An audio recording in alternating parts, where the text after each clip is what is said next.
So this is a question that it's on the website. What will happen when a team reaches 85% vaccinated? Will the protocols be lifted for all players? The answer, according to the NFLPA, is no. This was never the case and is currently not even being discussed.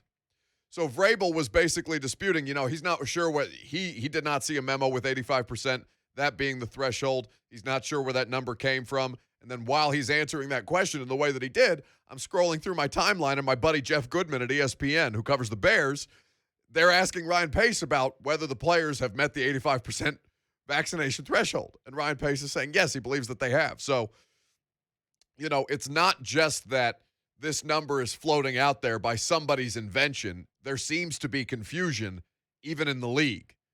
So whether and Mike, I trust in terms of his diligence about all of the memos, and I know they get buried with memos from the league on this kind of stuff, especially during COVID and the reintroduction of the players into the facilities and vaccinated versus non-vaccinated players. They have to be buttoned up on that stuff. So if it's not in a memo, when Mike says he hasn't seen that, I 100% believe him in that regard. Do you think he almost sounded diplomatic in his approach, talking about vaccinations within his players, like in a way that implied that it does give you a competitive advantage for everybody to be vaccinated and that they want to go in that direction, but utilize that it's a personal choice, kind of that verbiage where he didn't sound like our goal is to get to this percentage by this time. Everybody needs to be vaccinated. Not like we saw from Greg Sankey at SEC Media Days. Sounded more diplomatic with his team, not so much with the NFL to me. Well, yeah, but he's always been like that. I mean, that's been basically the line from day one. Nothing has changed in that regard, even as this was starting to become a thing with vaccines being provided to the public and then to the NFL players to have access to. It was always about personal choice. They're not, Vrabel hasn't never once with us, taken a hardline stance on these guys need to be vaccinated. In a way, because I know people look at like Bruce Arians, right, where he's saying, I don't know what reason they would have not to get vaccinated. Right. Which does not, it's nice it's good if you are somebody who is super pro-vaccine and you're hearing an NFL coach come out that blatantly with it, but it also ignores, health implications, people's uncertainty, people's the lack of information, the lack of resources that some people may have that they are willing to receive, unlike DeAndre Hopkins, it seems, but I'm not going to get back on that. But it is a line to toe because like Ryan McGee said, he was talking about college football, but it pertains. It is a competitive advantage. You don't have to worry about the testing and the contact tracing and all the things that come with it if an unvaccinated person tests positive.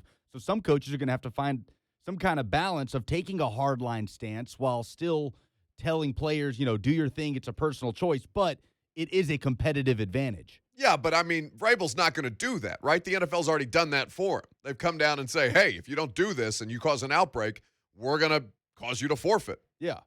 If a game is canceled. That's on you. So, Mike doesn't, you can really go back and forth and do the criticism however you want to, right? If you are somebody who is not interested in vaccines, you could say, well, Mike Vrabel is kowtowing in a way that is too pro-vaccine, my choice, whatever the hell. You can bitch about it on one side, you can bitch about it on the other. Mike Vrabel is staying middle of the road, which is exactly where he needs to be because the locker room is not one way or the other. Mike Vrabel, to be able to balance the locker room, needs to be middle of the road. Diplomacy is, I think that's the best possible approach. Vrabel's not helping anybody get vaccinated if he's saying, if he's staring. I don't want to use a player as an example because I don't know whether they're vaccinated or not, some of them. But if Vrabel is looking at an undrafted rookie free agent being like, hey, if you don't get the vaccine, you're probably going to be on the outs.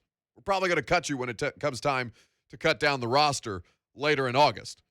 It's not like Mike wins anything by bullying a player into getting vaccinated that way without providing proper information and all of these things. I believe that Mike Vrabel has taken this approach, and he has been steadfast in this approach, that they are going to present them with the information, they are going to let them make their own decisions, and they will adjust accordingly. Vrabel, when we talk about players, coaches, this is the kind of thing that we're referring to. Why does Mike Vrabel not disclose injuries? Because he's protecting the players. Why does Mike Vrabel make a pointed stance on not spending time in the locker room? Because that's the player's space. If you're talking about Vrabel as a player's coach, you're running it through the prism of how Mike was handled as a player and how he has learned from his experiences of what works for players and what puts players in worse positions. That is what makes Mike Vrabel a player's coach, not just because he played the game. Mike Vrabel's not chopping it up in the locker room. You will maybe every once in a while, but you will almost never see Mike Vrabel in the Titans locker room at the practice facility because he has made it clear that is their place to govern themselves. That is their place to have away from the coaching staff. That it is not his place to be invasive in that regard, just as he is telling you it is not his place to put them in a position where they're not forced to take the vaccine, but they are being strongly pressured into taking the vaccine. They can let them know it's a competitive advantage without completely taking a hardline stance the way that Greg Sankey did in the SEC, and that the NFL as an entity has taken in regards to potential forfeit scenarios should a game be canceled due to an unvaccinated outbreak, right?